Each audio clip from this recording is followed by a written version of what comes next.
Hudson County View Live and Uncut. I'm your host, the reflection of perfection, and your number one selection, John R. Heinis. And Election Day is just 20 days away. So, of course, that's just under 3 weeks, and there's a lot happening. So much happening that we actually have two guests today. First, I'm going to be speaking with Jersey City Ward D Council candidate Elvin, Dominci, and Encarnación. And then, after that, we're going to talk with Jersey City Ward E Council candidate Eleana Little. So we got a lot of topics to parse through over there. So not much recap today. The only thing that I'm going to mention is two big endorsements for Republican gubernatorial nominee Jack Ciattarelli. First, at his 40th annual mayor's ball at the Venetian in Garfield, North Bergen Mayor Nick Sacco threw his support behind Ciattarelli. He said he was the best choice to lead New Jersey forward. And he also mentioned that both candidates, of course the other being U.S. Representative Mikey Sherrill, the Democratic nominee, were invited. Only one responded favorably, and he decided to throw his support behind Ciattarelli.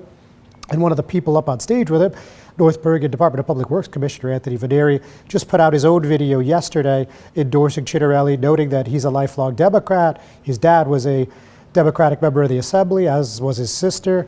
And nonetheless, he feels like it's time for a change. New Jersey's going red, and it's time to reset things, and he thinks Jack Ciattarelli is the best guy to do it. So two important endorsements out of North Hudson. Let's see what that means going forward. But today, like I said, we're going to focus on the Jersey City elections. We have two candidates in studio, about to sit down with Elvin, Dominci, and Encarnación right after this word from our sponsors.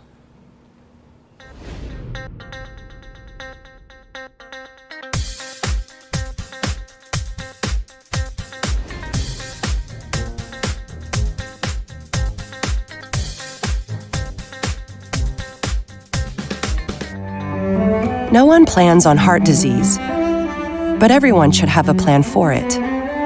We help patients of all lifestyles and medical histories plan for healthy hearts. We offer convenient screenings without judgment, hundreds of preventive programs, and women's heart specialists. And we're the largest cardiac surgery program in New Jersey. Make plans for a healthy heart with RWJ Barnabas Health. Let's be healthy together. Consumer Carpets, 3408 Kennedy Boulevard in the Jersey City Heights, your one-stop store for residential and commercial floor treatments, carpeting, linoleum, tiles, laminates, hardwood floors, area rugs, remnants, all major brands, all in stock. Free estimates, same-day installation. Consumer Carpets, it's savings, selection, installation. Credit cards and debit cards accepted. Financing available. Consumer Carpets, price to fit your budget, installation to fit your schedule. On the net at consumercarpets.com. Consumer Carpets, Jersey City, 201-792-2712. Panapinto Properties, Jersey City, shaping the workplace with state-of-the-art office spaces and addresses your company desires. Building residences that define your home environment, adjacent to all modes of transportation with on-site parking available. The right address, the right lease. Call 201-521-9000 or visit online at panapintodevelopment.com. Panapinto Properties, building Jersey City for everyone.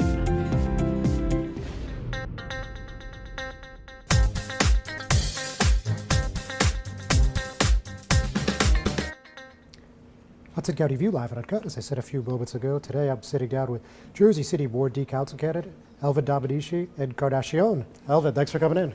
Thank you for having me, John. Pleasure to be here again. Yes, yes, very much so. So, all right, look, we got an interesting race here in the Heights. As you know, I'm a resident, and look, it's a full field. The incumbent's not running.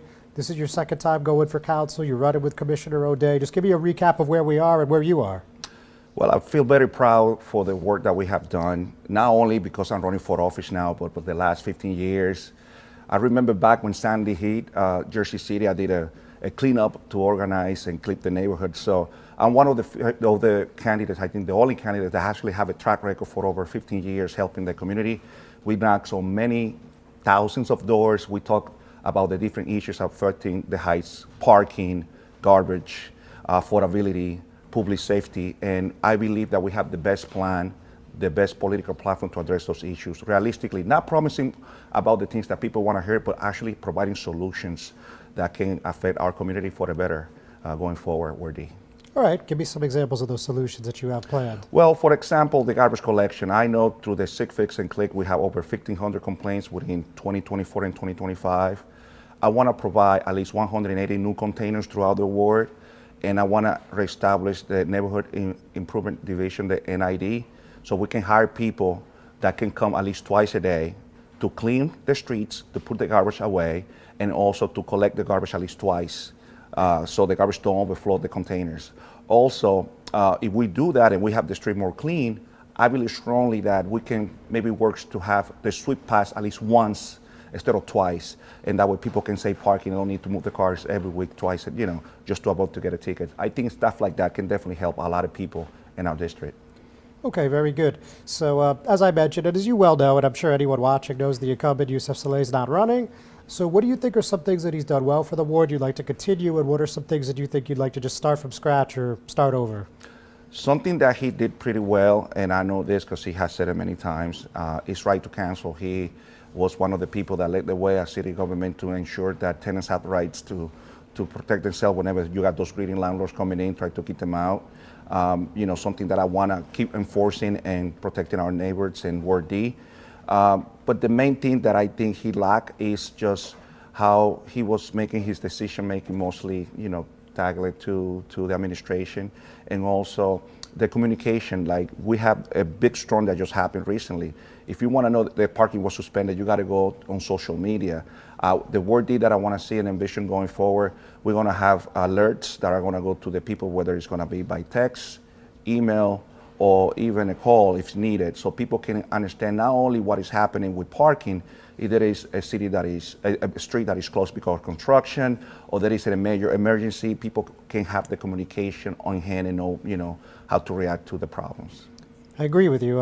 Just on an aside, like I agree. Like, it's hard to know when the sweeping's canceled and when it's not. You have to have direct outreach to City Hall, and not everybody has that. Right. So anyway, with that said, now, you have a lot of different characters, different personalities, and just different candidates running for this seat. So, I mean, you already mentioned it a little bit, but just elaborate why you think you're the best guy for the job here.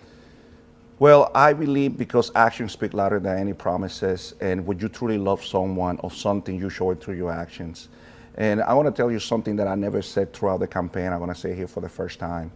I have to resign the best job that I ever have in this country and in a multinational, because it didn't allow me to run for office, and I felt that my heart is in the right place to do the right things for Jersey City. And I don't believe anybody would have done that, especially somebody like me that is come from a different country, that learned the language for ESL all the way to get 2 masters. And then if you're an undecided voter, you got to analyze when there is a tough decision who you can trust to make the right choice that is not attached to in a specific group of people, in a specific political machine, but it's truly going to be attached to what is best for the district and the residents of Ward D. I think I have the emotional intelligence to do that, even to deal with people that may not like me or don't believe I'm the right person to approach the city council going forward. And I don't believe all the candidates have that capability, though. They mostly align with certain groups of people that believe in them and they can get what they want for the city government.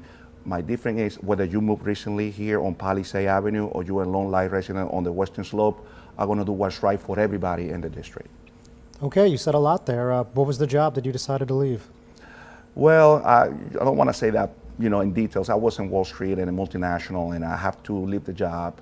I have the option. My manager said, you don't have to do this, but at the end of the day, it's a calling for me. It's something that I'm very passionate. I truly love this city that gave me so much to my family. My kids were born in Christ Hospital. My older brother died of a brain tumor in Christ Hospital. So that's okay. That's many years ago. But I have a very strong connections to the district and to the community, and I want to give back to Ward D. All right, Elvin, don't go anywhere. Ladies and gentlemen, just sit tight. We're just going to take a quick break. We'll be right back.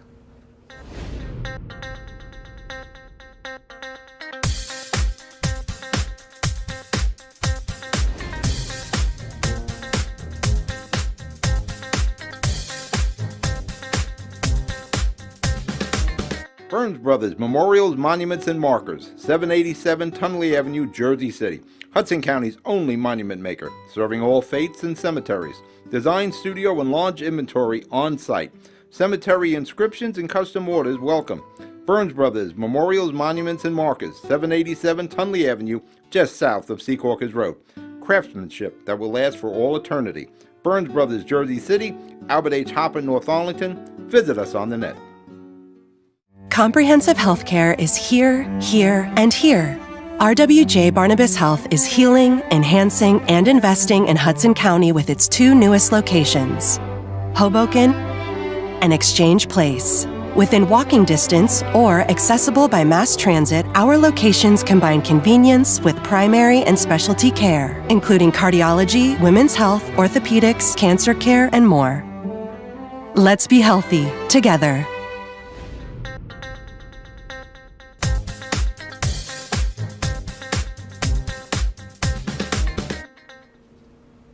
Hudson County View, live and uncut, and I'm still here with Jersey City Ward D Council candidate Elvin, Dominci, and Encarnación. So, you just mentioned Heights Hospital and formerly Christ, of course, and how that's been an important part of your upbringing and important for your family. So, obviously, they're in the dire straits financially. They're looking for $25 million like yesterday. So, clearly, a lot of problems there. And you know, we also heard from the CEO, they said $60 million in losses since they acquired. That's 6 months tops. So obviously that's a private business, and obviously you want to work for the municipal government for all intents and purposes. But what do you think the private partnership should be there to make sure this hospital stays open? It's the only local hospital that we have in the district, and I believe that we have to do everything that we can to keep it open. I understand, you know, there are efforts by senators, like Dominci, Raj, and to keep it open, get some money in the line. But I think the bottom line is that there is an interest behind to get the facility or the space to actually start building a new development that is going to, create more locks, condoms, and bring, more, money into those landlords and developers. For me, we got to find ways, either working with the city government and the states to keep the hospital open, because a lot of nurses, doctors and people depend, financially because they have jobs over there, but we also as a community depend on the hospital for the services that we get. That is the only place that we can go in the Heights. All right, well said. There's a lot of talk about potential redevelopment. I mean, have you heard any details of what that might entail? I don't have any specific details, but we've been in Jersey City for a long time, and when we can see that this problem keep happening, because I heard this happened a couple of years ago too, and also it's the same, if I'm not mistaken, issue with the hospital in Hoboken, and it's just always there is a debt, there is financial debt, but we got to make sure that either it's the state find the resources and work with the city government to make sure that the hospital stay open. We need it.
We can issue some munis, maybe some debt within the city government. I think this is something that is tangible, because parking is one of the biggest issues that residents face in Ward D, and we got to find concrete solutions to this problem. Okay, and but we're talking about Central. There was a lot of talk about added bike lanes, especially probably in the second quarter of the year.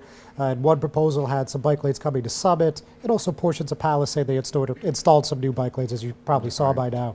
So what are you thinking when we're talking about that balance between parking spots for cars and bike lanes for riders?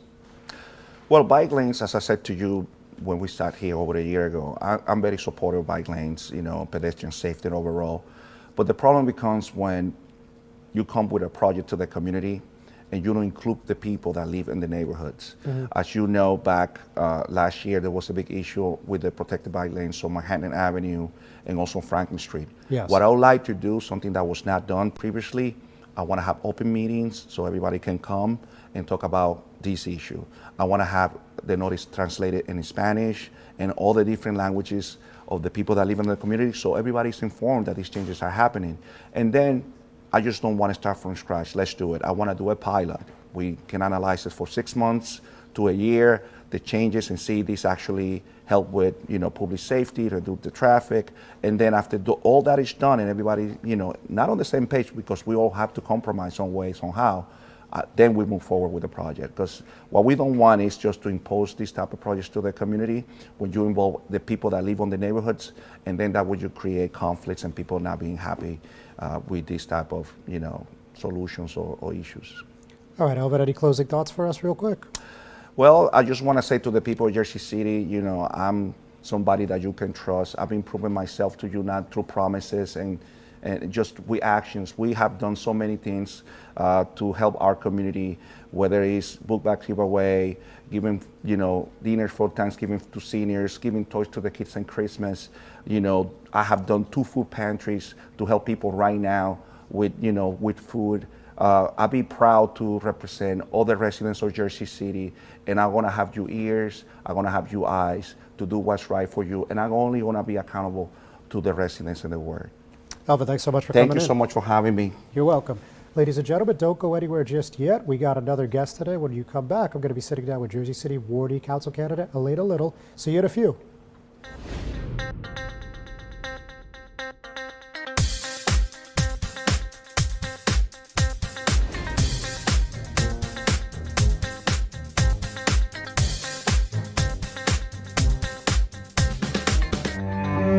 No one plans on heart disease, but everyone should have a plan for it.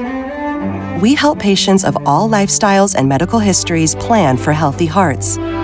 We offer convenient screenings without judgment, hundreds of preventive programs, and women's heart specialists. And we're the largest cardiac surgery program in New Jersey. Make plans for a healthy heart with RWJ Barnabas Health.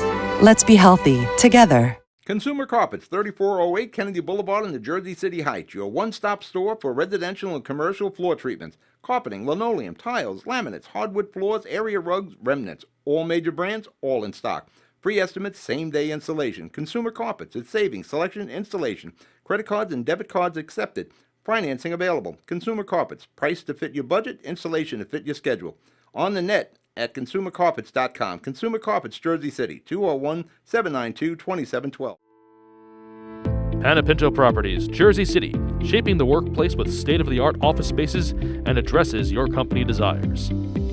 Building residences that define your home environment, adjacent to all modes of transportation with on-site parking available. The right address, the right lease. Call 201-521-9000 or visit online at panapintodevelopment.com. Panapinto Properties, building Jersey City for everyone. Burns Brothers Memorials, Monuments, and Markers, 787 Tunley Avenue, Jersey City. Hudson County's only monument maker, serving all faiths and cemeteries. Design studio and large inventory on site. Cemetery inscriptions and custom orders welcome. Burns Brothers Memorials, Monuments, and Markers, 787 Tunley Avenue, just south of Secaucus Road. Craftsmanship that will last for all eternity.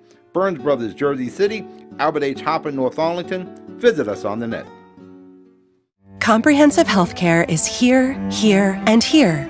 RWJ Barnabas Health is healing, enhancing, and investing in Hudson County with its 2 newest locations, Hoboken and Exchange Place. Within walking distance or accessible by mass transit, our locations combine convenience with primary and specialty care, including cardiology, women's health, orthopedics, cancer care, and more. Let's be healthy together. Newport, the luxury waterfront community on the Hudson River, offers a quality of life you deserve in one of our many high-rise towers. With amenities such as the on-site Newport Path, light rail, Newport Town Square, 3 playgrounds, dog run, upscale restaurants, retail giants like Kohl's, JCPenney, Macy's, and Target. Morton Williams and Acme Supermarket are just outside your front door. A health and fitness center, skating rink, and medical facilities are also on site. Enjoy the New York skyline from our waterfront and various parks. Manhattan is just one pass stop away, or a quick ride through the Holland Tunnel. Nursery and private elementary schools all on site. 12-screen movie theater at the Newport Center Mall. Looking to visit? Stay at the Westin or Marriott Hotel. For more information, visit us at newportnj.com. Make lasting memories to cherish forever. It's incredible. It's you, Newport. Live like you want.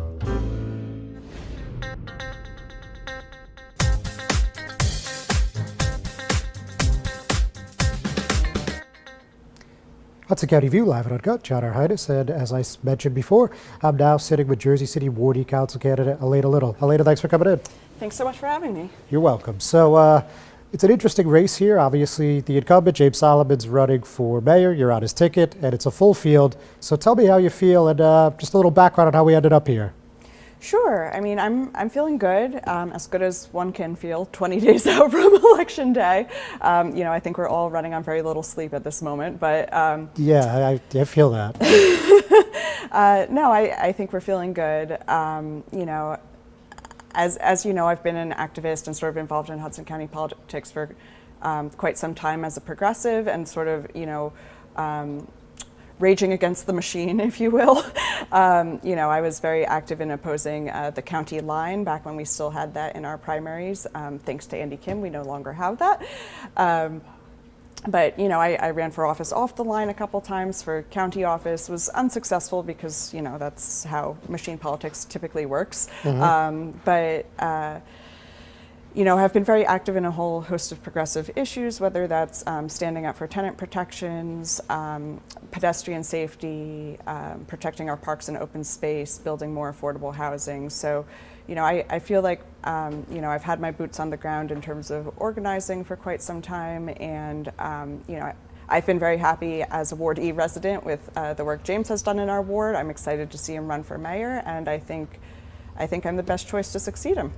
Even though the big shoes to fill, but I think I can do it. All right, got it. So, nitty-gritty politics, but, when you announced, I guess it had to be over a year ago at this point, you were running by yourself, and then maybe 2 to 3 months later you were on Solomon's ticket. So what was going on in the interim there? Sure. When he announced he was running for mayor, I certainly, this was on my radar. I was thinking about it. I was putting out feelers, having meetings with community leaders, and sort of, deciding what my next steps would be. James obviously is very well loved in Ward E, had a number of people who wanted to run with him for Ward E, and also one thing about James is that he can be a little slow to make decisions. Not that that's a bad thing. He's very methodical, he's very thoughtful, and he really takes his time to make sure he's arriving at the right decision. But from talking to people in his circle, I basically decided I didn't want to wait another 4 months or something to, in case it was going to take that long. I thought that there was no time like the present, especially when we saw after what happened last November. I felt now more than ever we need to have good people running at the local level. We need to be willing to fight back at the local level against overreach, and we need to have progressives running at all levels of office. So that sort of solidified my decision to go ahead and launch. I was certainly open to running with James the entire time. I was in discussions with him, but I didn't want to wait. Just didn't want to get caught sleeping, if you will. Yeah. Okay, makes sense. Now, you just mentioned a lot about, some of your values and what you believe in. And, we have this No Kings rally coming up Saturday, so there's a lot of talk about what's going on at the federal level, specifically in the White House. So from your point of view, if you were a ward councilwoman, what could you really do to effectuate any change there? Yeah, I think one of the most important things we can do is standing up and protecting the rights of Jersey City residents and protecting our civil liberties here in Jersey City, right? Whether that's protecting our immigrant communities against ICE raids, whether that's protecting our LGBTQ communities. against overreach and targeting from the federal level, whether it's protecting reproductive rights at the local level. Anything we can codify, we will. And for example, Jersey City is already a sanctuary city. That means our police officers will not turn people over to ICE unless ICE comes with a judicial warrant. And at that point, a judicial warrant carries a lot of weight. That's not usually what they have. They usually have an administrative warrant, if anything, or no warrant, and they're just snatching people up and ignoring due process, which is unfortunately what we've seen a lot of. So Jersey City is actually being sued by the Trump administration right now for our sanctuary city status. We are fighting back in court. Team Solomon, if we are the next, people on the city council and in the mayor's seat, are committed to continuing fighting back in court and protecting the rights of all our community members. All right, and then just on that, so Pam Bondi, of course, the the top law enforcement official for the country. I mean, she said that if Hoboken, Newark, Jersey City, Patterson, if they don't comply with ICE, then they're going to start cutting funding. Does that give you any pause or concern? I don't think that's legal. I mean, I will admit I'm not a lawyer, but I think this is unfairly targeting municipalities, and I think ultimately we will succeed in court. All right, simple enough. We're close to time, so let's just take a quick break, and we'll be back in just a few.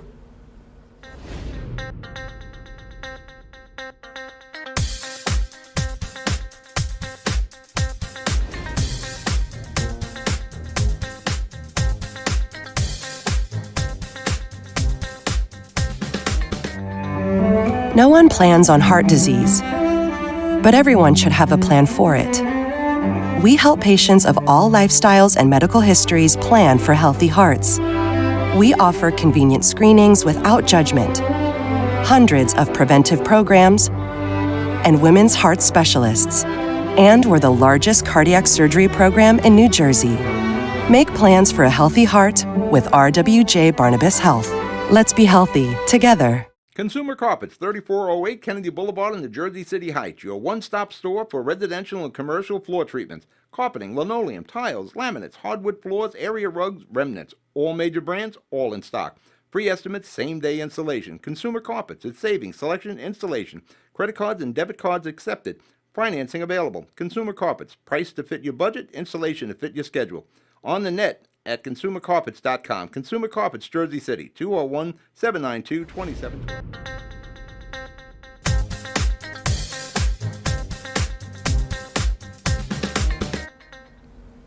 Hudson County View live and uncut. John R. Heinis, and I'm still here with Jersey City Ward E Council candidate Eleana Little. So moving on to localized topics. So there's a lot of talk about what downtown should look like. Obviously, there's a lot of wide-spanning opinions. People love the skyscrapers, they hate them, and of course there's people that are more in the middle. But there's two things that got a lot of attention lately, specifically in Ward E. So that's the Albion Hotel and also 150 Bay Street. So, I guess what's your broad vision of responsible development downtown, and what do you think about those two specific projects? Yeah, absolutely. How long do I have to answer this? Well, a couple minutes, I guess. Yeah. No, so we are in a housing shortage, right? But we are in a regional housing shortage, and New York City and Long Island have not built nearly enough for decades. Jersey City has been building at quite a rapid clip. The concern I have is that if we don't incorporate affordable units, then we become very homogenous. We lose some of what makes Jersey City special, our diversity, which is why so many people choose to live in Jersey City and raise a family in Jersey City. Sure. So, we are fighting for affordable housing to be included. If you're building a substantial new development, we want to see 20% affordable housing. And that's not just workforce housing. So workforce housing is defined as between 80 and 120% AMI, area median income.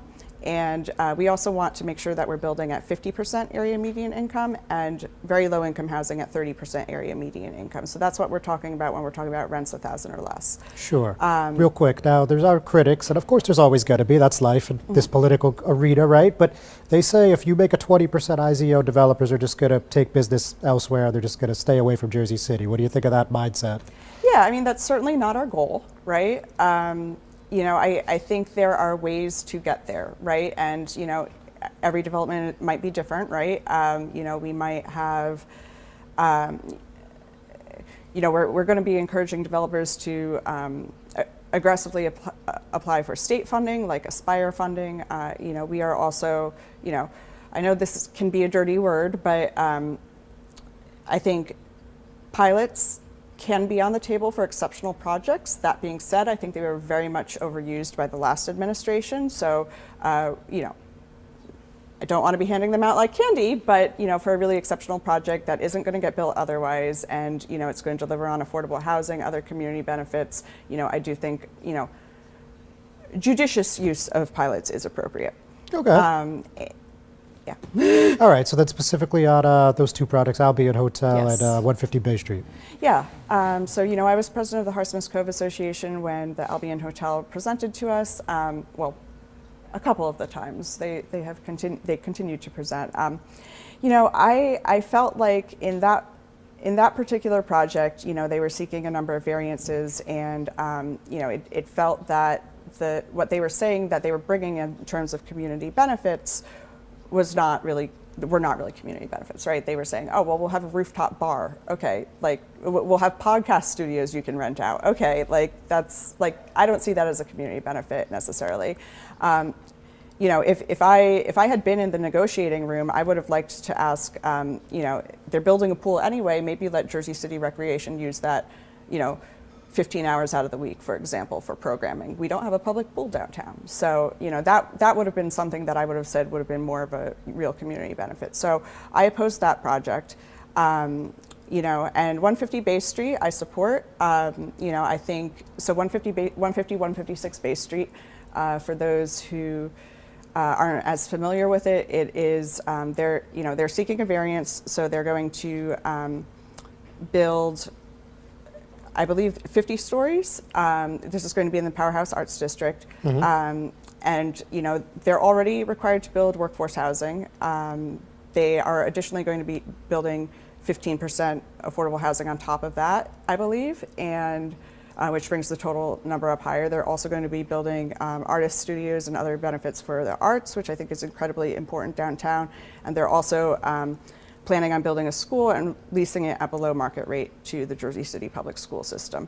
Now, I was a supporter of the Laurel and Saddlewood project, which ultimately fell through for unrelated reasons, but that was going to deliver a public school to downtown, that part of downtown. And I really feel strongly that a goal of mine is to see a new public school built, because there is definitely the demand downtown. I mean, kindergartners are getting bused across the city because there's not enough public school space downtown.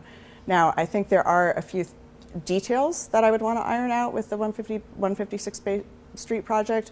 For example, if I was a council person, I would want to, get everyone in the room, right? The public schools, the developer,